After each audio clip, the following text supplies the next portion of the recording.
જૂનાગઢમાં નકલી ઇંગ્લિશ દારૂ બનાવતી આખી ફેક્ટરીનો પર્દાફાશ થયો છે। જૂનાગઢના ધારાનગરમાં આવેલ આંબેડકર નગર વિસ્તારમાં બિખા રોડ પાસેના એક મકાનમાં આ ગેરકાયદેસર પ્રવૃત્તિ ચાલતી હતી। પોલીસના દરોડામાં ઇથાઇલ આલ્કોહોલ ધરાવતું કેમિકલ અને તેનાથી બનાવેલો નકલી ઓલ્ડ મંક બ્રાન્ડનો દારૂ ઝડપાયો છે। જપ્ત કરાયેલ મુદ્દામાલ પોલીસે લાખો રૂપિયાનો મુદ્દામાલ જપ્ત કર્યો છે।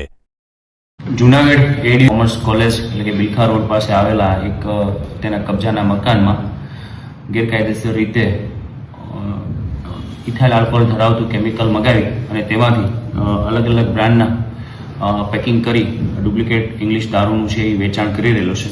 આ હકીકત બાતમીના આધારે ડિસ્ટ્રિક્ટ પીએસઆઈ અને તેમની ટીમ દ્વારા આ વિસ્તારમાં રેડ પંચોને સાથે રાખી રેડ કરવામાં આવેલી। આ જગ્યા ઉપરથી છે અલગ ઓલ્ડ મોંક લેબલની બોટલો 1480 બોટલો જેની કિંમત 9,73,000 રૂપિયા। આ ઉપરાંત 500 લીટરની ક્ષમતાવાળો એક પ્લાસ્ટિકનો ટાંકો કે જેમાં ઇથાઇલ આલ્કોહોલ ધરાવતું જે કેમિકલ મળી આવેલું 460 લીટર જેટલું કેમિકલ મળી આવેલું જેની બજાર કિંમત છે 4,03,000 રૂપિયા। આ બનાવની ગંભીરતાને ધ્યાને રાખી અને એ ડિવિઝન પીઆઈસી તાત્કાલિક ઘટના સ્થળે પહોંચેલા। સાથે સાથે આ જે કેમિકલ છે તેની ચકાસણી માટે એફએસએલ અધિકારી કટારિયાને પણ આ ઘટના સ્થળે તાત્કાલિક બોલાવવામાં આવેલા અને તેમના દ્વારા છે પ્રાથમિક પરીક્ષણ કરવામાં આવ્યું અને આ જે કેમિકલ છે તે ઇથાઇલ આલ્કોહોલ ધરાવશે તેની તેમને ચકાસણી કર્યા બાદ અહેવાલ આપેલો।